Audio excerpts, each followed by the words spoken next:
Greetings, fellow armchair Imagineers. Tiki here, And Blue Dragon 5. and welcome to the long-awaited retrospective on Disney's Wayward Prince, a man who boldly stepped out of the mouse house and proceeded to reinvent the medium while the competition was spinning its wheels.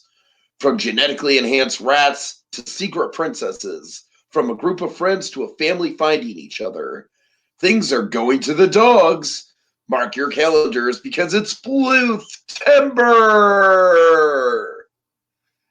And Dragon, tonight we are talking about a film that is near and dear to my heart. To say it's a childhood favorite of mine would be an understatement. This is, for all intents and purposes, I can't think of a film more worthy of the title of best non-Disney animated film of all time, The Land Before Time. I don't know. Granted, I know that there's probably like Miyazaki works and stuff like that that are probably artistically a lot more satisfying than this. I gotcha. I'm just saying, for me, on a personal level, man, this hits the spot. Dragon, I don't know what else you want me to say. I grew up on this film. I probably watched this film. I probably watched this film before I watched a majority of Disney films. I'm pretty sure like Pinocchio and Aladdin were my first Disney films. But I gotta say, this might have been before that even, Dragon, because this was, of course, a very popular movie in '88, and I was born in 1990, so I assume it was very much still in the pop culture lexicon at the time. And yeah, my parents they raised me right, and they raised me on this movie, and I will never forget this movie. I think this movie is a masterclass in animation. It is kind of like the next Fantasia in terms of like how well it blends animation, music, just visual effects, storytelling. I think it's a beautiful film from top to bottom. I think there's a simplicity to it that is just utterly charming, and it might not be the most in-depth script in the world, but I feel like a lot of the lines in this movie, as simplistic as they are iconic. And I don't know, Dragon, I gotta tell you, I was just beaming on this rewatch because I was just like, yeah, that's my movie, man. That's my movie, and it's making me proud. It's holding up, Dragon. One could say you're proud of your Bluth. I'm proud of my Bluth. All right. Don't really have a singing voice tonight, but we'll try and get by. Dragon, what's your thesis on this? Of course, Land Before Time, the never-ending franchise that just burnt out by the end of things. But Franchise? What franchise? They never made any sequels. you're right, we don't talk about those. But no, in all seriousness, the original though, the original had an elegant simplicity to it. It was Land Before Time really seems to be kind of a cross between just kind of going where we're going and kind of looking over the works of Bluth this month. This is really a cross. There's an odd progression. It's really great kind of looking at them because so far we've been going pretty chronological with the releases feature wise with Bluth. And you can definitely see a progression with Land Before Time. Land Before Time is kind of like the perfect medium. It's kind of like the perfect. It's kind of the high point within all the Bluth stuff to an extent where it's a cross between Nim and American Tail in that in terms of the artistry of something like Nim and kind of the kids reunion story of American Tail. It's kind of like the proper chemical mixture of the two in Land Before Time. It's kind of in many respects you call this the zenith of Bluth's career, one could say. Yeah, absolutely. I definitely think this is at the very least the best film he's made. Dragon, I was thinking there'd be some competition from Nim. And don't get me wrong, Nim is a beautiful film. I loved revisiting Nim, but I still think this one comes out on top. And let me put it to you this way. I think I still, honestly, well, bear in mind, of course, I'm still going to like well, we'll get to that when we get to it. Out of the ones we've covered so far, I think Nim is probably Bluth's best technically out of all. I still kind of feel that way even after this. But this, however, this is really great too. It is. There's something I can't shake about Nim. Again, I feel this is the proper balance. I mean, this is just Bluth perfectly. This is like Thanos would love this movie. It's perfectly balanced. in that sense, and that this movie is kind of the perfect balance. This is like the perfect career piece for Bluth. Let me put it to you that way. I think Nim is like the perfect again. I think Nim is kind of Bluth's phantasm, but this is kind of like the perfect like career sig. This is like the perfect signature for Bluth. This movie. Sure, sure.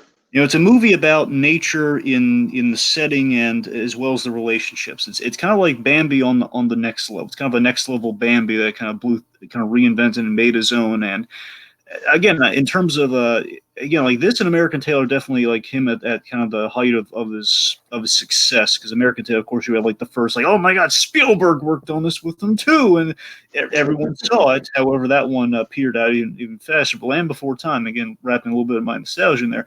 Land Before Time kept going and going and going, Yep.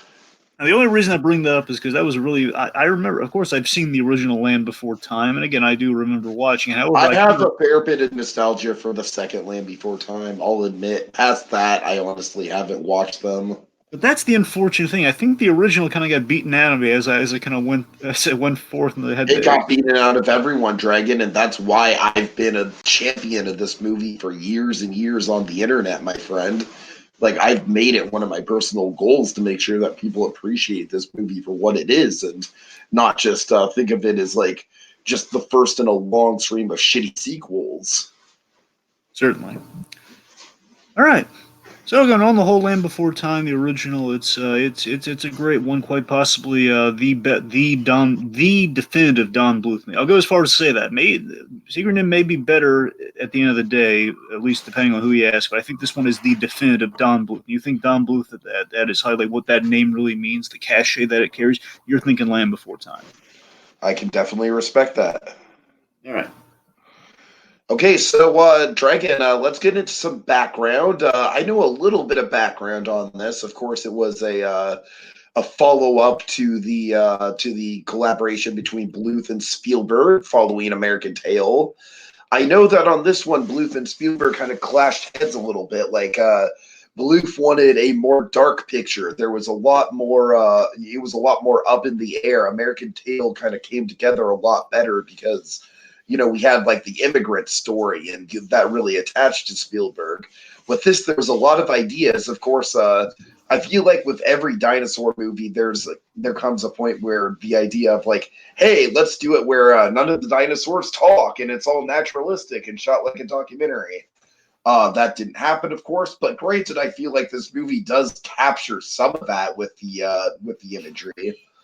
Let's see, and then of course, I think more specifically, Don Bluth had about 10 minutes worth of shark tooth sequences that Spielberg and probably the MPAA demanded that they cut out to make this film a G rating instead of a PG rating.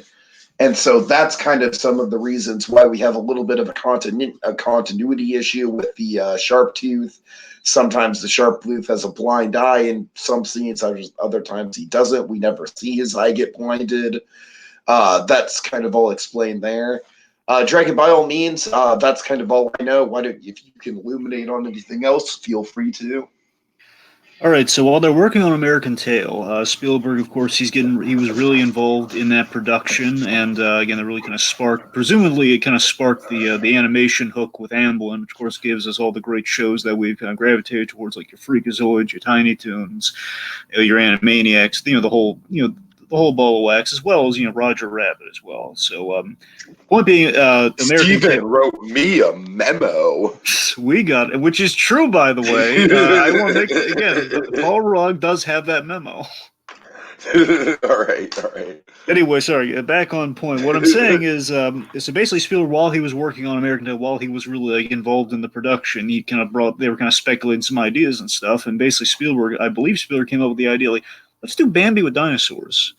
I'm not sure. I want to assume that Spielberg had the original idea on that one. It might have just been like one to move about dinosaurs. He said, let's do Bambi with dinosaurs. It was just kind of the sell, and it was very much inspired by Fantasia and the Rite of Spring segment. Right? It's the Rite of Spring that they have the dinosaurs. Yeah, Rite of Spring. Yeah. Rite of Spring. George Lucas was brought on board. It was kind of a Spielberg George. Here's the you see George Lucas is able to star of this movie. I really don't know how involved George Lucas was given the rest of this background I'm about to go through here. It sounds like they were just involved in name only, really. So, well, let me put it this way. Let me get into it. So, Here was the problem. This film was plagued with a few problems. The biggest problem was that they had to wait until after American Tail's release. I don't know if that came down from Spielberg or distribution or what. Someone basically came down that we have to wait until after American Tail's release. And you might think, well, why is that a problem? Because usually you want the film to come out and then you want to do the next one. Well, the problem, folks, is the expectation. I want to say this sounds like Spielberg just in the naivete of like not knowing exactly how animation works, given how this is, where it's like they wanted another one in '87. So American Tail, I believe, comes out in '86. So in '87, we want another American Tail, another one by the same director and the same crew. And for some people, are saying not just how it's done like nowadays, where it's like you have one unit working on Toy Story 4, another unit working on Onward. Yeah, this is the early years of animation, folks. This is pre-Pixar in feature films. Okay, this is going that far back. This is '86. That's kind of crazy. That's definitely an example of Spielberg not knowing how the industry works, I think. I'm talking '86, like the year we finally got a dark Batman period. Like '80s, we're going that far back, guys. Oh God. Anywho, regardless, what I'm getting at here is, so the point is that there was an expectation. It sounds like it's from Spielberg. Like, let's put another one out by '87, but we're gonna wait until after the release in '86. So it's not even like they're in the middle of this, and like, oh man, we want to work on the next one because we know we're never gonna be able to make it by '87. They're kind of sitting on their hands, and then essentially what happened, which again, this insane delivery date, they. Famously, Sullivan Bluth moves to Ireland. So apparently, while they're working on American Tail, they're waiting after that movie's released. Then they officially kind of when they were working on American Tail, it was kind of half and half. It was half done in the States, then moved to Ireland. So basically, they fully moved into Ireland while the transition was going on. That bought them time. That bought them time when this comes out. I believe in '88. Yeah, this came out in '88. Yeah, exactly. So basically, they bought themselves essentially 2 years, which is good. Or a year and change, however you want. The point is better than what they're working with. And at this time, Spielberg was working on a few familiar favorites that we've covered, including The Diamond in the Rough. That is Always. Oh, okay, nice. Which, believe it or not, is going to come back in Bluth-Tember. Oh God. So Spielberg was working on Always. Seriously, folks, watch Spielberg's Always. It's a delightfully underrated movie. It is. I think it's still on Netflix. Check it out. So Spielberg at this time is working on Always, and then going on to Last Crusade, and then presumably during this time he's producing Roger Rabbit again, per the because I believe Roger Rabbit came out later in '88, so it was presumably I believe that was a summer. Yeah, Roger Rabbit was also '88. Yeah, I'm not sure about the months, but. I believe Roger Rabbit was like the summer, and this came before. So I want to say that. Well, I'm not. I forget the months. I have no idea when the months were. I don't know which one came out first. I'm looking at my poster. I'm trying to see if there's a month on it. I've got the Lay Before Time poster like right on my wall because one was March and one was like June, or one was summer, one was March. That's all I know. Roger Rabbit makes more sense for summer. That's a thing. I think it was summer. Point being, presumably, at the very least, Spielberg's working on Roger Rabbit in producer capacity, presumably coming off the high of American Tail. Mm-hmm. Anyway, so because of all of this, because of these three plates that Spielberg's got spinning, he was less directly involved. He was like the original Guillermo del Toro dragon. Sure. So Spielberg was he's like the pirate Joshua Thomas in Pirates of the Caribbean, where he's got 1 foot on the dock and 1 foot on a rocky boat, and he's wearing a lot of hats. Anyway, so. Oh, I just got totally no played on that one. Okay, my point is, so he's less directly involved, and if you recall American Tail when they're working on that, Spielberg was an overeager. I like to look at it in the positive sense. He was an overeager kid who didn't know how animation really worked, and he's had ideas like, let's do this and this and this, and then it says, guys, we need animation's not a like overnight process, right? Anyway, so he didn't have like Spielberg kind of poking his head in the room as often, but he did have essentially crippling notes for him, which did the note of the censorship thing mainly came from Spielberg. I don't know if like on the side like, hey Jack Valenti, what do you think of this? I don't know if he's getting notes from the MPAA like that, but he's because he was friends with Jack Valenti. We know this because he was on Freakazoid. Right. No, but also regardless, Spielberg had the notes of like, let's strip out some of the scary stuff. So thinking in a marketing sense, is it a smart call as a producer? Like, let's make it more marketable, or is it just is it kind of like censoring things a little bit, just making things harder? Where I have to strip out 10 minutes of animation. That's what you'll notice. The movie clocks in really short. Oh About an yeah. hour. Oh yeah. It's an hour and 8 minutes. Subtract the credits, probably an hour and 4 minutes. It's like an hour and 4 minutes with credits. Yeah. Exactly. So that's the thing. Originally I in the think that's technically shorter than Dumbo. it is. It sounds like. I think Dumbo just by a few minutes is shorter if you want to be really technical. But that's what I'm talking about. Dumbo might be like an hour and 6 minutes. I don't know. Okay. But Regardless, Dumbo doesn't really have credits. that's a fair. I don't know. Let's split the difference. I don't know. Okay. Regardless, the fact of the matter is, again, there were changes made there. The whole idea of having the dinosaurs speak that came from Spielberg and Lucas. So again, there's kind of that. Well, again, that one was more. They were in development on that one. They wanted to do the documentary style. So that one probably would have changed anyway, for being honest. But regardless, so did a lot of research for this. Did a lot of going to museums like Natural History Museums, a lot of dinosaur research. Again, all of this, by the way, in Spielberg's career pre-Jurassic Park. A little fun. Yes, of course. A lot of course, there was a lot of debate over the death scene, which kind of led to the narrator being included as the Rooter character. So you got that going on there. Basically, that's why we have kind of a redundant scene. James Gordon himself, Dragon. Yeah, as if you go by the records, yeah. Yeah. Anyway, only Gordon's cousin, but Anyway, yeah. Anyway, I honestly think it's a. So you'll also notice Pat Hingle role. If I'm being honest, it is. This is a far more. You'll find no argument from me. Okay, but you'll notice while we do have Pat Hingle in this movie, we do not have the recurring Don Bluth player. Dom DeLuise, the good luck charm, he is not in this movie for a very ironic reason. Oh, do tell. At this time, he was in another movie, and that's why he couldn't do the voice work on this. He was working for the competition, he was in Oliver and Company. Oh, who does he play in Oliver? If I recall, and I don't know 100%, I want to say he was like the guy indebted to the loan shark guy. I think he was the main. Yeah, that guy. Okay, that's who I played in the Oliver and Company radio drama I did in 6th grade. Wait, what? You did? There was a radio drama? Yes, I mentioned this during, I believe during the Nate interview. Actually, remember it was that little story I told during the Nate interview. Right. Oh yeah, you're right. Oh yeah, now it's I forgot it was Oliver and Company. It's so good, yeah. Well, it was technically Oliver Twist, but oh. Okay. Point being.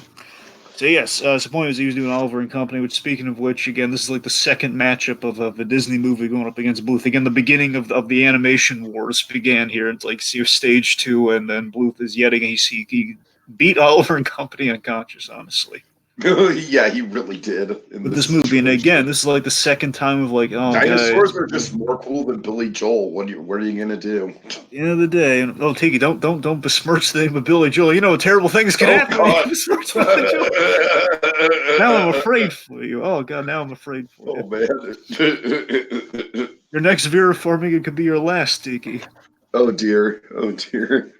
Oh God. Anyway, okay. So regardless, that's pretty much all she wrote. So of course, movie comes out, sweeps the floor with the competition. So yet again, Bluth victorious. All right. So let's talk about the story.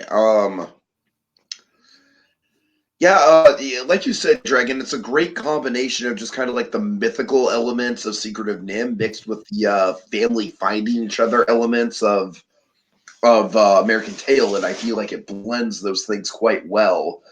I really feel like the best part about this movie is the 5 main characters and how they relate to each other and find each other. You know the astounding thing about that, Dragon? What? As a group unit, I don't know if you looked into this fact, but as a group unit, all 5 characters, like when they're a unit, have about 12 minutes of screen time together. Crazy. Isn't that crazy? And yet, like, there's a reason why they made 13 sequels to this, because that group unit is just inseparable. It's like they're iconic. True. But yeah, it is. It's a more basically overall. This is kind of a more focused reunion story, where of course American Tail is very much a reunion story. But again, this is what I mean by the mixture here, where you have like the artful pacing and focus of something like a Secret of Nim, with that story that we had. Only we don't have to, like, we don't get sidetracked in Act Two like we do with American Tail. It's pretty focused. Exactly. Yeah, yeah. Then we introduce the cast along. It's pretty much just a point A to point B road trip story, but it's very satisfying. Very much, we introduce our cast along the way, which kind of leads them to become a group, and then yeah, it's pretty much your three-act structure. We introduce them Act One, and we establish the rules. Act Two is okay. They're forming the group, and then Act Three, the group is in peril. Mm-hmm. And again, as I said, again, is very successful in being prehistoric Bambi. Just honestly, it's less the beauty of nature; it's more the beauty of the friendships within nature that are created by nature taking its course in a way. Yeah, there's a couple things I'm kind of tiptoeing around here because, of course, I feel like we'll break them down more in another category. But obviously, the death of the mother is like probably the centerpiece of this whole film. Like this film does not work. It is not as powerful as it is without that. Yeah, but I love that. I just love that nature as a again very much like Bambi. Nature is almost a character within itself, right? Oh yeah, absolutely. With the earthquakes and the lava, just the perilous terrain. Like I would say, this is definitely the Bluth movie with the most danger in it from top to bottom. Wouldn't you agree? Yes, and that's what I'm getting at too. Is the fact that again I love that nature is literally like the Great Divide, as they kind of call it. The big earthquake that hits them, that literally brings our characters together. Like nature, like all the wonder is what brings them together and throughout the journey. I think that's a great idea. Mm-hmm. Speaking of great ideas, one of my favorite things from Land Before Time is a concept, and especially this movie. It's so natural the way they do it here. I love the name idea. It's so great and looking back on it, it's so genius. The idea of the dinosaurs wouldn't know what they're called years later. But Right, that's right. science. Yeah, yeah, yeah. Those are the labels that modern science has labeled them as. Like the Apatosaurus, the Triceratops. We don't have these names. But we have sharp tooth, long neck, because they're basically going very simplistic with the naming styles. Your long neck, three horn, big mouth, flyer, spike tail. Makes all the sense in the world. I love it. Absolutely, Dragon. Absolutely. This movie has a very grounded sense of like illogical logic, Mm-hmm. if you will. Stole the word right out of my mouth, but yes, it does. Okay, let me ask this. How do you feel? I know how do you feel about Pat Hingle as the narrator? Do we feel? Let me ask you this. Do you think we need the narrator? Yes, I do. I feel like the narrator is very much. It kind of like makes it like a legend being passed down. You know what I mean? It kind of like the narrator gives the story weight. Without the narrator, we wouldn't get all the subtext behind the story. You know what I mean? That's a fair point, but let me raise this part of it though. Do we need All right. a rooter? Do we need the character that he plays as well? You know, I don't necessarily think we need him. It's a good scene. It's a good scene. It's a good scene. Like, but kind of redundant, right? the thing I like about Rooter is that I feel like he is a good transitional scene. Like basically, Rooter is kind of put in there to avoid the Bambi transition. Yeah, exactly. Because it's a hopeful scene with sad undertones. You know what I mean? I hear you. Like we go from devastating to then hopeful with sad undertones, and then we kind of build Littlefoot back up as he's meeting Ducky and getting into these adventures, and it's like it really goes to show that like tragedy doesn't like last forever, but it does impact you, and it impacts you for a long time. Of course, one other thing we should probably mention, unless you got anything else. Yes. Would be like, of course, one of the great things with the Bluth movies, and that we keep building and building up to this point. Again, this is probably the zenith of it done right, at least, is when we have kids being real kids, and their interactions, just kind of the voice work and everything. Of course, we went to real kids, but I mean, they're interacting like real kids. Like they're playing. There's like a great myriad of emotions. Yeah, absolutely. I think the voice casting in this movie is spot on. I really think that, like you said, Dragon, I feel like that kind of goes a long way towards cementing the five friends and how memorable they are and their dynamics with each other, because it does feel very naturalistic. Yeah. Um. So yeah. All right, so speaking of the five friends, let's break them down. All right. Let's get into Littlefoot, and I got to admit, Dragon, this is one thing that I won't defend this movie on. Littlefoot can be a little bit passive aggressive in certain scenes. Really? I didn't. Like what? Like I don't know, like basically offering up Ducky as bait for the shark tooth for one. Well, didn't she kind of volunteer for that No, one? she No. didn't volunteer at all. She was like, "No, I do not want to do that. Nope, nope, Right. nope." Sorry, I was just I trying to mean, remember. maybe it's just because I have a soft spot for Ducky. We'll get there, Dragon. Ducky is a very special character to me, but I don't know. Like, I think Littlefoot is. I think he's a little bit stubborn, but having said that, I do think I feel like the stubbornness, like Littlefoot has kind of like a heroic stubbornness, you know, kind of like a never give up sort of attitude, sometimes to the detriment of the group.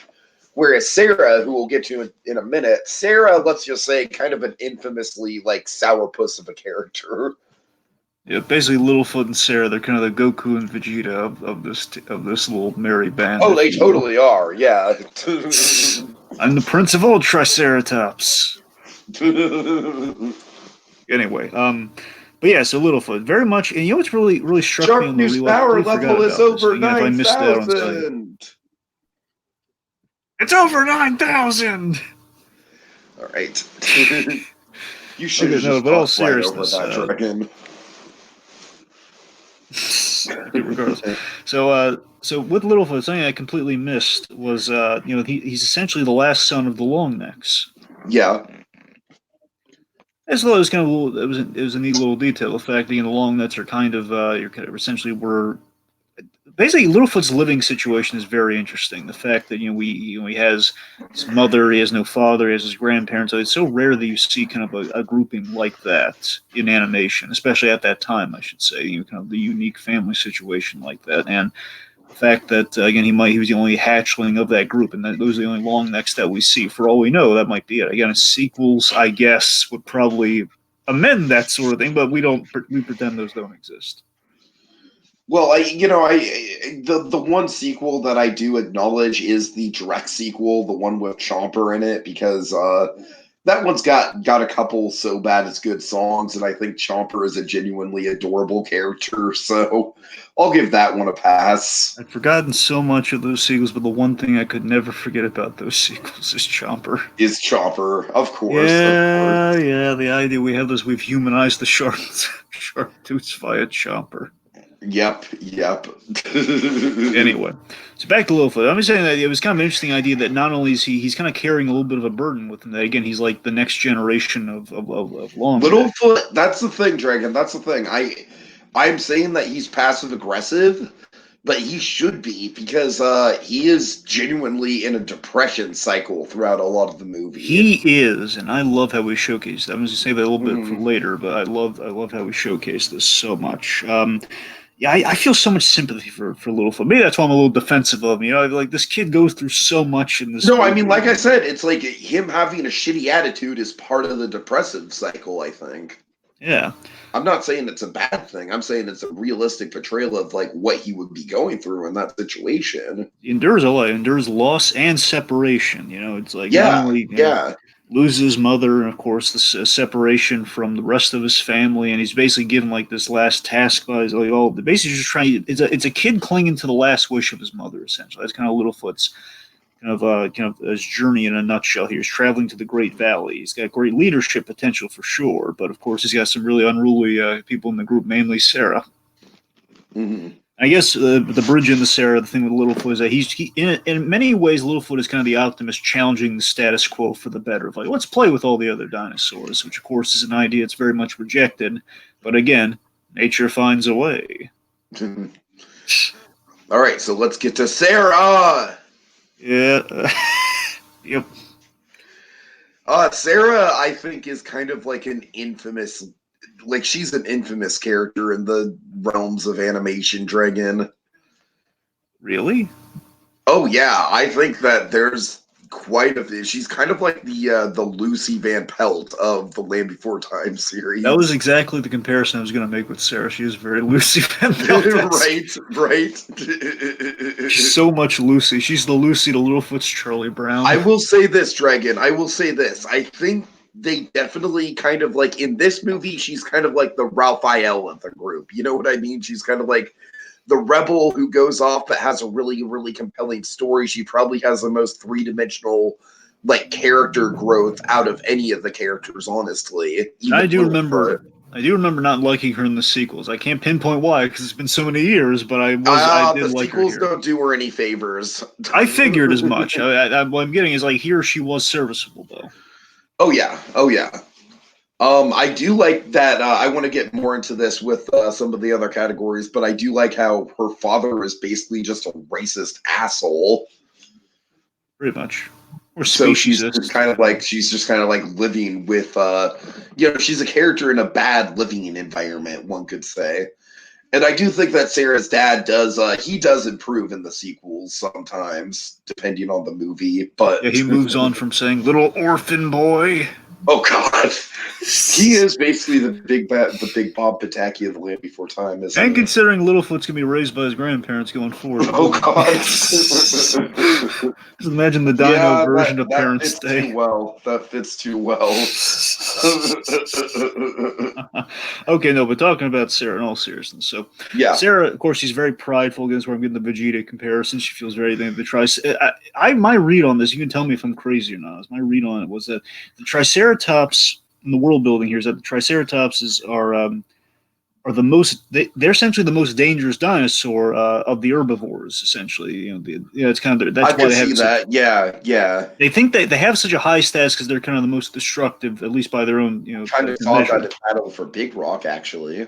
Yeah, we did kind of see that too. But that's the thing, like short of a carnivore, basically, remember all of our friends here, all of our main characters, they do descend from, I believe, herbivores, or at least basically. Yeah. And that's the thing, like of the herbivores, Sarah's kind of the superiority of kind of the top dog, the alpha dino of the group. Yeah, that's a good point for sure. And again, I love that. To me, the most telling moment. I don't want to squash this too much for you here, but I mean, let me put it this way. I love that she's friendly, but she abides the status quo. I love it. I think it's a really solid arc. That basically, on the whole, I think she goes on a really solid arc of making friends through the course of the movie, which is really nice. I will say one of my favorite moments with her is when she's away from the group as they're all huddled together sleeping.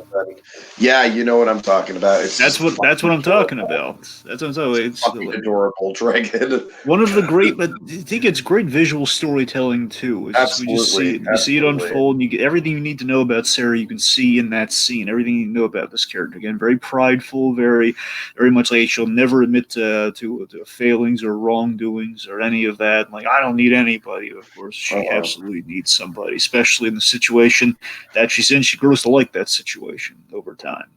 And then one more example I think I have is that moment. One could argue if we need the narration from Pat Hingle, I think it helps sell it. Where it's right after they reunite as a group, and she kind of goes off and sulks by her own, and Pat Hingle's like, "But Sarah was still too proud to admit that she'd gone the wrong way." And I don't know, we just see kind of the desperation in her eyes, like, oh shit, like my pride almost got my friends killed. You know what I mean? Yeah. All right. I had a really, I don't mean to undercut your excellent point there, but I did have a stupid thought I thought you might want to hear. Okay. I'm all for stupid. If they ever were to do the unthinkable. Remake. And remake this, be hysterical. What? If their narrator was Jeff Goldblum. Oh no! I told you, stupid thought. No. Again, not to be taken seriously. I would, if it was Gary Oldman, I'd be down. Like a better Gordon. Well, again, that'd be the proper one. I'm just saying just for the novelty of, hey, Jurassic Park and Sarah. Every time Sarah's name gets brought up, it's pronounced in that exact cadence. Exactly. No, but Gary Oldman would be probably the proper choice in that one. Okay, moving on. All right. Oh man. Okay, so Dragon, I don't know what it is. It's not the fact that it's Judith Barcy because I didn't even find out about that for years and years and years. But as a kid, I had such a connection to Ducky. Ducky was one of my all-time favorite animated characters. I had a plush of her that I slept with as a kid. I mean, I love the hell out of this character, Dragon. I don't know what it is. I think I'm one of those '90s kids who if I got any tattoo, it might be a yep tattoo. If I'm being honest, like I don't know, man. There's something about just the optimism of Ducky that just has always just kind of like warmed my heart. Oh yeah, it's just I mean, of course, wonderfully played by Judith Barcy. I mean, she just brings like she's so chatty and sweet and just a little I sweet ray of love her sunshine. lines. I love that a lot of her lines just feel like you were saying, Dragon, like such naturalistic kid dialogue. You know what I mean? Yeah, I mean, I think one of the great examples is the whole like she thinks she's a long neck too. Initially, she's just trying to sell herself to Littlefoot there of like, hey, I'm a long neck too. Or says, no, I'm not. I'm a big mouth. Petrie's like, "Did I fly? No, you falled." The repetition is that's the real kid dialogue for it. It's repetition. Oh yeah, for sure, for sure. Of course, the signature of Um, their character. they tried to repeat it with the sequels, but it just doesn't work for obvious Yeah, reasons. yeah, that's what I was worried about on the rewatch. Like, oh man, because I remember again because you're brainwashed by those sequels. It's like, man, I forget how good the original was. Because all these sequels are just like you torture me. Like basically all the great character traits were just like were basically rinsed and repeated and just like dragged out. Basically done so it's like copy of a copy of a copy to the point where they have celluloid, Right, right. celluloid dust. Um, I one of my favorite arcs is her like pushing Petrie to fly.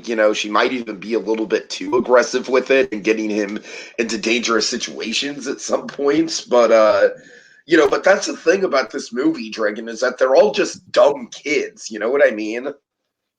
True. Like the movie doesn't sugarcoat the fact that they're kids who have no idea how the world works. Yeah, I mean, I tell you, my one of my favorite things. I love the interaction she has with Littlefoot. How they do meet each other, and the fact where she's just, "I'm lost." She's the first, she's the most forthcoming. Or basically, okay, so look in the story here. So Littlefoot, you meet Sarah at the start of things. That kind of what causes everything, and the base of the sharp tooth, and then of course the earthquake, and vice versa. As they split up, Sarah goes her own way, and then of course Littlefoot bumps into Ducky, who again is like the more amenable, like, "Hey, let's hang out." This is very much someone who is the opposite. Basically, think about how brilliant this is, Tiki. Littlefoot was the optimist, and of course, that optimism Yeah, has been yeah. shattered. Now he's alone because of Sarah, but he's lost his mother. So Littlefoot's optimism has been shattered. Then we introduce kind of a miniature uber cutesy Littlefoot in the form of Ducky, For sure. which is an ingenious idea of like, okay, this is kind of how we're gonna build up a Littlefoot's hope after all this dark despair has just kind of hit him overnight. Like Yeah. someone saying, "Please help me! I want to make friends here. I'm all alone. Help me!" Essentially, it's like, yeah, Another one of the most adorable Ducky moments. Like we could just keep a tally of adorable Ducky moments at this point. we could. One of my favorites is at the very end of the scene where Littlefoot like asks, like, after Ducky kind of pushes him, Littlefoot's like, "Do you want to come with me?" And Judith Barcy's performance is just priceless. She's just like, "Yeah!" And then she like covers her mouth. She's like, "Oh, I mean, yes, I do." But just like that initial burst of excitement, I don't know, man. Like I said, there's something about how naturalistic it all feels. Yeah. Of course, we can't talk about Ducky without talking about another character. Yeah, I gotta be honest, probably the weakest character of the five. True, but and really, at the end of the day, he's kind of a companion character. Then he's a character in his own right. So you kind of have Spike. Right. Spike and Ducky, they're kind of a duo. Of course, the idea with Spike, the Spike tail is pretty much he's constantly eating, but he's honestly he's the youngest, he's the biggest and youngest of the group. He's just freshly hatched. Yeah, I always kind of enjoyed that dynamic. That was always kind of fun. Yeah, it's just kind of nice that the biggest member and the smallest member are kind of a little duo. That's kind of nice. And honestly, Spike does get more development in the sequels and probably development for the better because honestly, in this one, he's kind of a blank slate. True, true. I do love the whole brother. I love how he's instantly welcomed his family at the end, though. That's kind of nice, where he becomes No, it is, Ducky's it is, brother. and it's just like I feel like Spike's main, like you said, Spike's main reason for being there is just to show how Ducky is kind of like this. She is kind of like the ultimate support system for the group. You know what I mean? She, if you think about it, she kind of props up everybody. Yeah, and Spike, of course, is the complete opposite of Ducky. He's silent. He's big. You know, he's always eating. You know, it's great. All right, so that brings us to Petrie. Yeah, another probably the classic Will Ryan performance. True. Yeah, this definitely his best one. Yeah. Yeah. I mean, Petrie, what can I say? He is just a character of the era in the best of ways. Like, just kind of like that manic energy he has. You know what I mean? That almost kind of like, I use the word schizophrenic, but kind of in a good way, you know, not an insulting way. You know, he's kind of like, he's just all over the place with his delivery, you know? I feel like in the sequels, he got a lot more calm and mellow. But in this film, I love how crazed he is a lot of the time.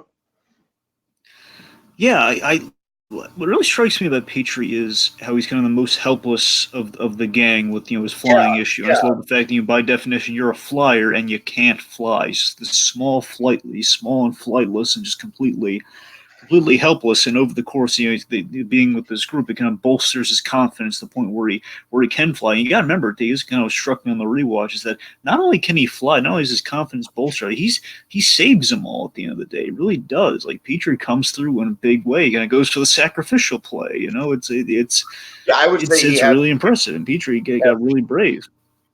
he has the MVP moment of the whole movie for sure, I think. That he does. That he does. So he's kind of pushed into looking death, or representation of death, if you really want to look at it in the movie. A representation of death. He literally looks it in the eye. He literally attacks it. He goes for the eye with this thing. It's great. Yeah. So yeah, like you said, he's just kind of like this cowardly character who develops a lot of courage throughout the movie. Dragon, as a kid and as an adult, I've always kind of had this weird sort of like, excuse me, sort of like a Petrie equals Chucky Finster connection in my head. Well, I mean, like, I know Littlefoot's kind of a dead ringer for Tommy Pickles. So I mean, in that regard, I mean, sure. I mean, Right, honestly, right. if you really want to apply like a Rugrats philosophy there, I think it's really quite simple because you have Littlefoot as Tommy Pickles, you have Petrie as Chucky Finster, you You have have Ducky, Will. and then of course and Angelica as There is. Sarah. Yes, yes. It's a Oh, that perfect fit at the end of the day. It well. really is. Oh God. Anywho. Oh man. So let's talk. Of course, let's talk. We talked about all kind of our main five heroes. Let's Yes. talk about kind of again the representation of death for this movie. Let's talk about the sharp tooth. Yes, man. No, it's not man, Tiki. No, I know, but it's basically the same idea. And it's badass, and it's pulled off way better than in Bambi. Yeah. Because So Man is a representation of death in Bambi, and Sharptooth is a representation of death here. And man, I as a kid was scared shitless of the way the Sharptooth was developed in this movie. Man, I I what mean, really it's intense. what really strikes me at the sharp tooth, and I kind of forgot about this, and it's kind of what I was hoping it was going to be. If I'm right, the sharp tooth only appears in 3 sequences, literally Mhm. one per act. They're all very solid. I mean, I know he wakes up during that one part, but you know what I mean. The point being, he springs into action at three junctures. Yeah, you're right. It's very confined. I don't necessarily consider the Sharptooth a character. I consider him a force of nature. So there is kind of like like in the Disney pantheon, he would be more of like a Chernabog style villain. Yeah, sure. I mean, that's what I'm saying to you. He's more like he's nature personified in the movie. He's the Right, dangerous right. side of it. So that's kind of nature as a character personified via the shark tooth. That's kind of what we're getting at here. I will say that the sequels very much neutered the Sharptooth beyond recognition. I know that much. Yeah. It's not even because of Chomper. It's just because like they just in general got less scary and scary as the movies went on. Yeah, well, they have to because again, look at what they did in this movie, and by proxy, you're going to have to. If we have to kidify, if to add songs and everything in these sequels, we can't have the Sharptooth be as Oh scary as he was. It God. was really. I love the Sharptooth. I love that it kind of develops a grudge against Littlefoot because it basically bashed his eye with the thorn vines. Yeah, yeah. Like I said, there are some continuity issues with the Thorn Vines because of those 10 minutes that got cut. I gotta speak to you. That 10 minutes really does bother me because it just feels like really. I mean, I don't. Would it have really hurt the movie had it been scary with those sections? Because we saw how far he went with like Nim and Nim and other stuff and some other stuff. The Bluth at times is tried to go a little darker than most, and I really think like just making the dinosaur there's a representation of everything that's supposed to be scary about nature that we get away with killing a major character essentially. And I would imagine I don't know this for fact. If I were a betting man, I would imagine the original death probably would have in silhouette. You can see the sharp tooth kind of really seemingly digging into Littlefoot's mother Yeah, yeah. at least in shadow. Now, that implies to me that the end result may have been a little bloodier than we got. I'm not saying they should have gone that far, but I'm saying for all we know, I think the direct death is supposed to be Sharptooth killed Littlefoot's mother, but the way things go, it seems like, oh, the earthquake killed Littlefoot's mother. Right, I can see what you're saying. I can see what you're saying there. Yeah. It just feels like we're why censor ourselves so late in what we know is happening, and we're supposed to be afraid of this thing. You just feel like really we couldn't have. I'm not saying like let's try to terrify people. It's like don't censor what's already halfway there. Like I will say that like getting a Land Before getting those 10 minutes edited back into the movie is one of those things that I've always dreamed about, Draken. Yeah, there's a sordid tale we're going to get into with the next movie we're going to cover about some bizarre like it's stranger than fiction censorship stuff. Oh, I bet. I bet. I can't Not a wait. whole lot, but it's a little story. It's like you won't believe it. All right. That's what I'm saying. Like, it kind of starts again. This is like the only time where like those are things where like we could have a sequence could have gone on longer. In the later example, we're going to give in another movie, but here it's like okay, we're literally missing 10 minutes from the movie with all this Sharptooth stuff. Now again, on the flip side, I don't know if this would have added more chases in there, which we don't need. We only need 3 sequences with the Sharptooth. But again, in a sequence like with Littlefoot's mother, we probably needed those couple minutes. I don't know. Like my hope is that the 10 minutes with the sharp tooth were more like kind of like atmospheric building danger type stuff. Yeah, I mean, like we had characters getting stabbed and bleeding in Secret of Nim, yet here we couldn't have had like see the Sharptooth lose its eye. Right. That's what I'm saying. Like those like little edits of like, we couldn't have seen it lose its eye. Yeah, yeah. All right. All right, so again, the Sharptooth overall, again, very much thematic representation of danger and death, and again something that a little fun fact about the Sharptooth I caught in the rewatch, which is really great, is that Sharptooth we established in the narration early on in the movie that the Sharptooth hunts the stragglers. It hunts those separated from its herd, so it's a great setup that these characters who are all oddballs are separated from their collective herds. That's why the Sharptooth naturally is going after them. That is a good setup. It's really clever. Okay. Speaking of clever stuff. All right, it's time to play a game, Dragon. Let's see. Should we play Hungry Hungry Hippos? Nope. Should we play The Legend of Zelda Link's Awakening on Switch? I don't think so. All right, what about Bluth or Dare? Oh, God. All right. So, Dragon, I think it's time that we broach this subject, okay?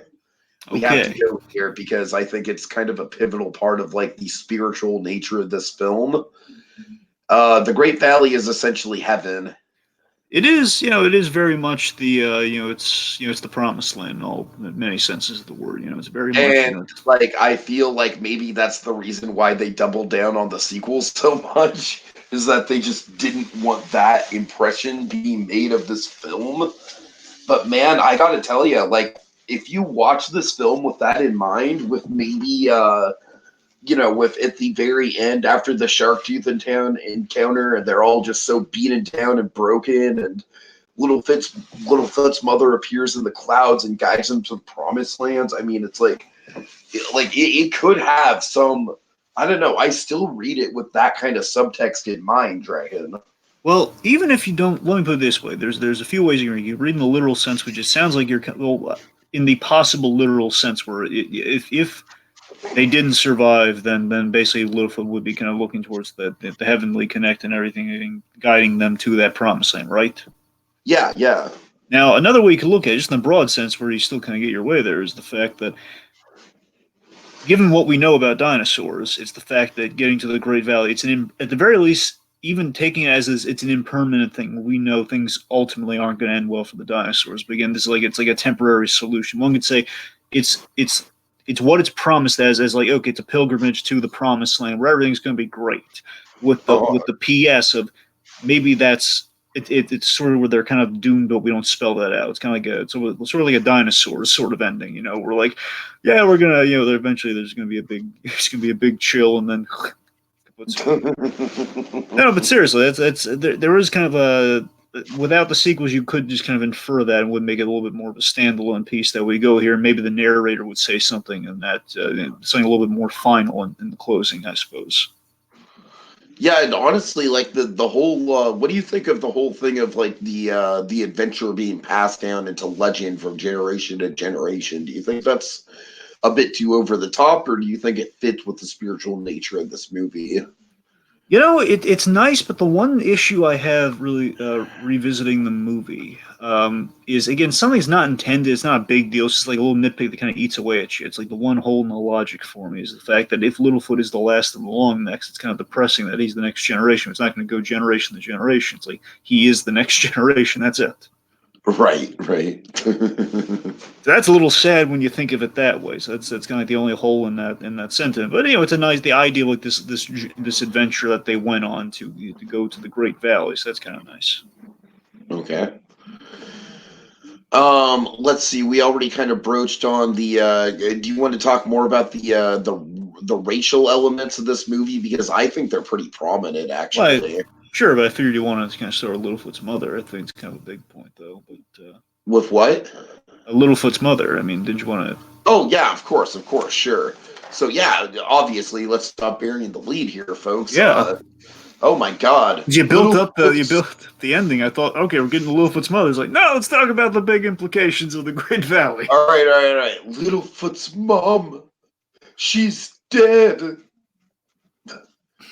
Yeah, this is kind of a big, iconic, traumatic scene in a lot of kids' childhoods, mine included.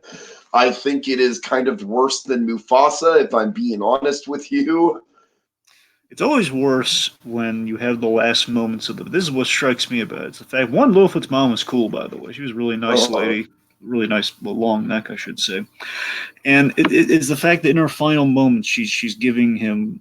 It's like giving them a last moment together, as it's like the parent reassuring the child. Like every parent's worst nightmare is that the kid's not going to make it without them, and that's why in her last moment she's trying to bring comfort there and just saying like you remember what I told you about going to the Great Valley. I love that she's prepared him essentially for the big journey beforehand. She's asking, do you remember that? And he does, but he's just so in denial, like, I don't want you to go. Why can't you just get up? Why, basically it's just that he's practically bargaining with her. Like, yeah, I know, but I think I do, but you don't have to go. Why can't you go with me? And of course, the guilt that he feels afterwards, and just like, and basically, it's less. He has a realistic thing where he's kind of blaming her for like, why did she have to, tangle with the sharp tooth? Why did you have to do that stuff? Really, she doesn't really mean these things, but you feel it, right? Sure. I love the atmosphere of that death scene, and that's what's really powerful about it. You have the rain, you have the lightning. Basically, the lightning be like the heartbeat. Fact that she crumbles on that overcliff. Absolutely. I mean, I love that like the tail goes down. That's like the hand dropping essentially. Like those little touches. Like that's what's heartbreaking about that scene. Oh yeah. It's truly it's devastating. But to bridge off of that, some of my favorite stuff is Littlefoot just so depressed. Just seeing Littlefoot so devoid of hope in some of these moments. Like one of my favorite bit of animation in the whole movie. I think the cutesiest moment in the entire film is the cherry bit. This is probably like the tra la la la tweet moment. one could But say. realistic and sad, though. Yeah. It's the properly sad version of that, where we have the cute. It's so cute and so heartbreakingly cute too. Where it's not Peach. He's a younger version of Petrie, practically. It's like a little flyer brings down a cherry, and we see the adventure like they're all struggling for their own cherries individually, and then basically they're all walking off in uniform in line. As walk past Littlefoot, who's just kind of is like this right after his mother's passed. He's just kind of taking it in. And just they walk by him, and the little one just kind of doubles back. He presents Littlefoot the cherries, hoping he's going to eat it, and just nothing. You can see, and here's what kills me, but this is what's so sad about it. It's the fact that they see the flyers like so disheartened, like he frowns, like, oh God, it's like right.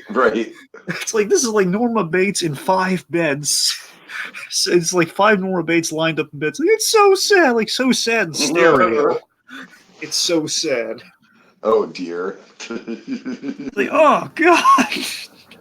You know what it reminds me of? It kind of reminds me of the flower bit in the Brave Little Toaster. Yes. Oh my, yes, it is that. Oh God, the music killed. Now we're going down a rabbit hole. Let's stay focused. Yes, absolutely. Seriously, the animation as well as how it complements the story. It's like that's their proper moment. Yeah, for sure. All right. And like you already kind of mentioned, the fact that Littlefoot is basically in a depression spiral, and he blames himself, he blames his mother. Like that's realistic guilt and coping right there, man. Of course, they have all these heartbreaking bits too. The shadow bit, too. Oh God, oh my God, the shadow bit. Oh Jesus Christ! I got to admit, shadow bit. Look, I'll be honest. This is a bit where sometimes the emotion conquers the logic here. Logically, it's kind of a dumb scene, but you feel it though. Where Littlefoot sees man, you do. He sees the shadow, and logically, we really can't put 2 and 2 together. But who cares? Like, look at him. Look how heartbroken he is. Oh God. Like, had there been no dialogue, I think that would have played perfectly. But again, we know these characters. Like, oh, Littlefoot, why can't you piece? Like, but he's a kid though, and he's sad. So you give it a pass easily. Is what I'm getting at here. It's a really sad scene. I love the. We spoke of the death, and we spoke of the Pat Hingle character, the Rooter character. I love what we say about, in an odd way, we kind of beat. It's so funny when you really think about this. We beat the circle of life with this movie. Yes, we totally do. This movie kind of beats The Lion King at quite a few things, man. It did it first. I mean, we have the traumatic death of the parent on screen. We have the parent appearing in the clouds to guide the way. We have the mention of the circle of life. Yep. But seriously, the circle of life notion, though, it's really solid. The circle of life notion being it's kind of the ballad of that kind of that circle of life, I suppose, by Rooter. The fact that basically we're all. I don't think I'm going to articulate that well, but it's good. Just to keep it simple. It's a solid little analogy that he has there about kind of how life is just kind of it's pretty. It's. So let me rephrase it like this. Of course, the best line in the whole movie is "I'll be with you, even if you can't see me." Best line in the whole movie. I'll be with you, even if you can't see me. What do you mean if we can't see? We can always see. And basically, that gets brought up again during that whole circle of life thing. That's what I'm kind of struggling to bring up. But seriously, just that line, her last line of dialogue, just that idea. And like basically, he's saying it will pass. Like that's kind of the sympathy we had from Rue. Like that in time will pass as well. And of course, I have a tummy ache. That'll pass too. That's a little too cutesy for me, because but I got a tummy ache. That's now we're just overstaying our welcome a little bit. But again, you kill Littlefoot's mom, so I'll give you a pass. Yeah. I already mentioned Littlefoot's living situation, but as you were getting at earlier, we talked about kind of the status quo that we have with the species of things. What's fascinating is that this is totally based on real science. Like dinosaurs would generally stick to their own herd, and so much like Zootopia, this movie is just kind of like taking a more realistic kind of like look at that. Or I should say a more kind of like anthropomorphized look at that. Like we're where what would the dynamic actually be like, and it would be rather hostile as we see. Yeah. Of course, being like we can't intermingle at all, and we're passing basically the really effective way we bring that up is that we're passing it down to the next generation, which is kind of the haunting because it's such a haunting thing. Again, we're seeing humanity through dinosaurs in a really accurate light. Where it's that people, of course, they're going to pass down biases and a little bit of racism and just kind of Yeah, for imperfections sure. into the next generation. Again, that's what I kind of brought up a little bit earlier with Sarah, is the fact that Sarah, she again, she was a little rambunctious, a little feel like she's about to charge at him. Again, they're about to have fun, like roughhouse a little bit. Of course, it was interrupted by the two sets of parents there, but especially Sarah's father is kind of spelling out for him, and in spelling out that three horns don't play with long necks. Racist asshole quote of the movie. And of course, as he goes off, but I love that moment with Sarah where she was like, "Yeah, we're about to have fun," but she then and she agrees with her father. Yeah. Again, through no fault of her own. Like she didn't have that bias before that moment, but now she does. Sure, And it's sure. and again, she carries that through the movie. And essentially, Sarah's arc in the movie is she's getting over the literal great divide between her and her father, where literally a great divide separates the kids from their parents, and also she's getting over that. The way of getting over that divide is kind of literally getting over that divide in terms of the whole species thing. Mm-hmm.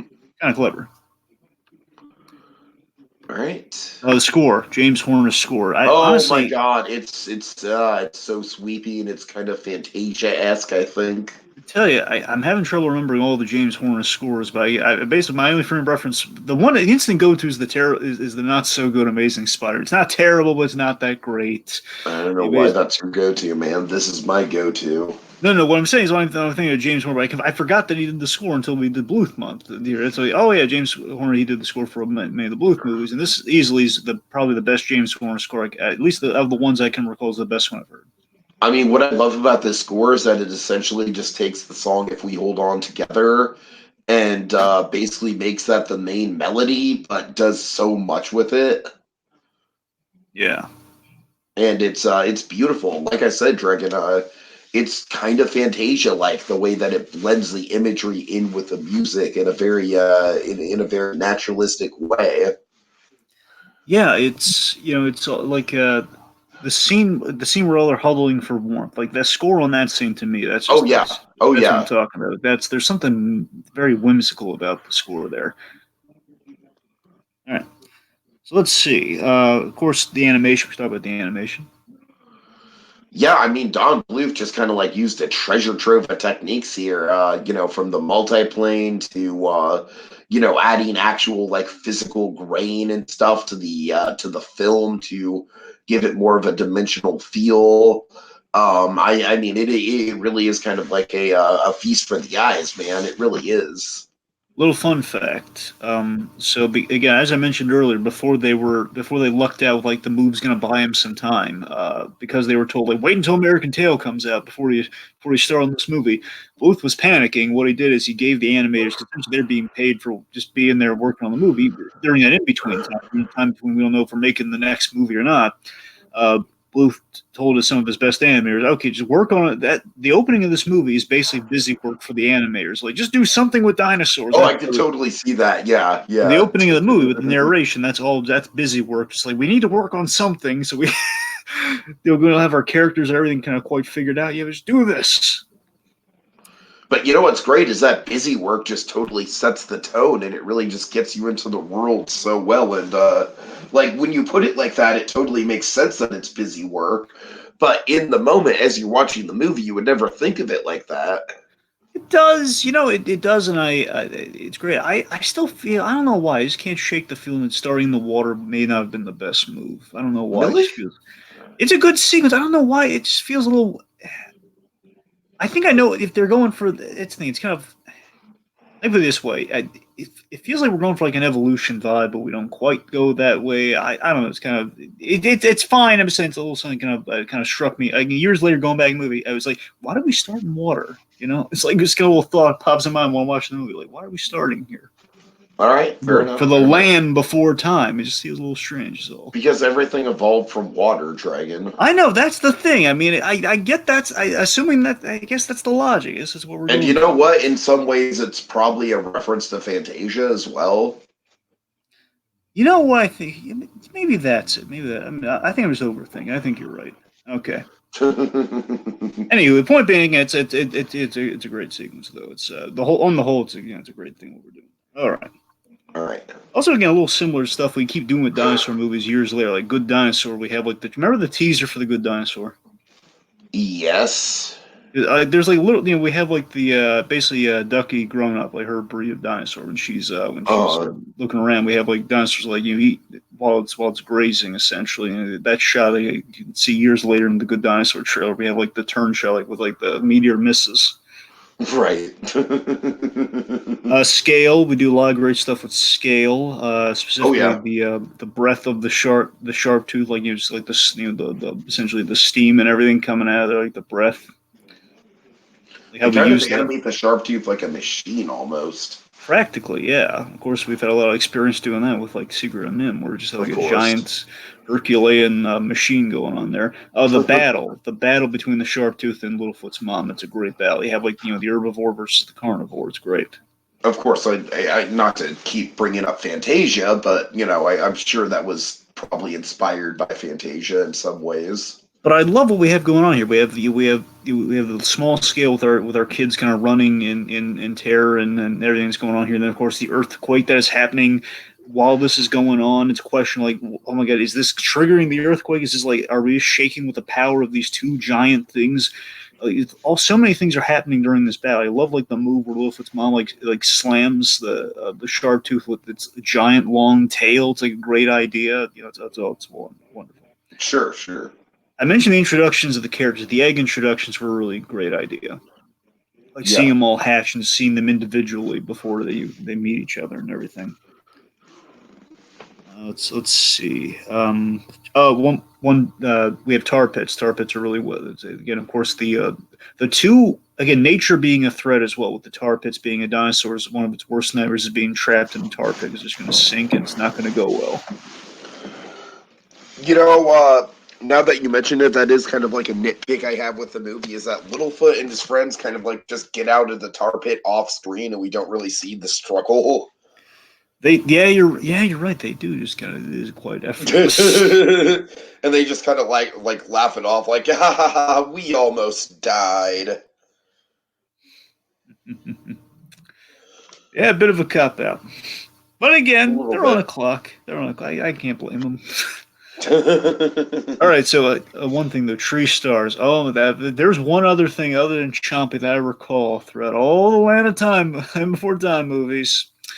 It's the tree stars, man. The tree stars were a delicacy, and I love that we have like this grand sweeping introduction and importance attached to the tree stars. Completely forgot about how important like the one lone tree star was in this movie. It's a big symbol of Oh the yeah. promise. It's symbol of the promised land. This thing might as well be a myth to the kids. Like, where do we go now? Of course, Littlefoot's being essentially the only prophet of the group, saying, "Guys, we gotta go to the Great Valley. It's where my mother said to go. Follow the sun. Essentially, saw the big red ball in the sky." It's a prop, it's a representation. It's also food. Tree Star does a lot of things. Of course, big thematic moment. Tree Star gets trampled and killed by the sharp tooth. For sure, for sure. Yes. Okay. All right. So, what final thoughts then? Unless you got anything else, yeah. No, I'm good. I'm good. So, yeah, Dragon, just talking through this. Is it a perfect movie? No. Is the editing great? Honestly, not really. Like, it is very noticeable that there were 10 minutes cut out of this thing. But at the end of the day, I don't really care because this is a seminal movie for me. It is just I can't even express how important it is in my development growing up, and I still just love it dearly. I think it's just a wonderful culmination of Bluth's career. It just pushes you through that darkness, and it does come out with a happy ending. It's just the classic Bluth formula personified, and I think it will always be like one of my not favorite non-Disney animated films just because of how much it meant to me growing up and how much attachment I have to it. So yeah, that's about it. For me, this is again, this is Don Bluth taking basically taking Bambi with the better cell. He's kind of Bluth's take on Bambi with a better cell. It's dinosaurs and really digging into the nature of humanity with this. Really off to the races with it in the best of ways. It's a proper blend of Nim and American Tale for it's a more focused story with kind of our it's more focused. It's more focused in the story department from the kid's perspective. So again, we're kind of blending the two there in that regard. Yet again, the negative I have for this movie isn't really with the movie itself. It's more again, it is kind of with that editing, and it only leaves me to speculate about what causes that sort of thing. It's like it's a little on the short side, which kind of makes me question these edits and makes me question if Spielberg, in the grander sense of things, is he becoming. Was this Spielberg becoming a producer in name only? Like, was this like Spielberg's name just being slapped on things at this point in time? Like, I question like. I guess at the end of the day, I'm kind of questioning: was this Spielberg kind of, in some way, shape, or form, kind of being the bad guy against this movie, in a sense, if that makes any sense? Sure, yeah. Where some of these, we're at the end of the day, we have a good movie here. Are these wise choices that were made? But again, it sounds like we're kind of limited the movie a little. But again, at the end of the day, it's a solid movie, right? So again, were these necessarily poor choices made, or like choices made while Spielberg's busy on other things? He's not dedicating as much time as he did with American Tail. But again, he's in doing so, and him not being super involved, Bluth is given more creative liberty, more creative freedom. But again, are we being too scary? Like, again, that's not something you want to hear necessarily while you're making a movie. It's it's interesting. It's got more of an evaluation of Spielberg than anything else. But the movie itself, quite possibly the best representation of the Don Bluth films at their height, of what a Don Bluth movie is, a film that could compete and surpass with the best of them, as it did in the with the, Oliver and Company this year, and again many of the other films. Honestly, I'd go this more than Bambi. I got to be honest. Oh, I would too, easily. That's what I'm saying. Again, that's saying something with Bluth. Just like Bluth, he kind of broke off, he did his own thing again. As the kind of the narrative we're kind of laying out here, Bluth, and many a time he's kind of mirroring the struggles of Walt in the early days, and yet again, it's like now he's. If you think about this, D, and so far we've seen a Snow White and Nim, we've seen again his proverbial Pinocchio and American Tail, and this is kind of a combination of Fantasia meets Bambi. Yeah. Oh, yeah. Yeah, so it's very interesting. It's very interesting seeing just kind of that success kind of being passed. Like the burden is being passed on to the next generation of like Bluth challenges. Like, I want to be the next Walt Disney. Well, if you do, you're going to be in for a lot of struggle, a lot of stuff. There are a lot of financial difficulties, a lot of studio changing hands. And Disney had to kind of go through a little bit of a dark spell after his first 4 or 5 films were big hits. So yeah. All right. All right. Well, folks, we've conquered the darkness and come out with a happy ending on the other side. That's all for now until the next installment of Bluth-Tember. Bluth-Tember. Yep.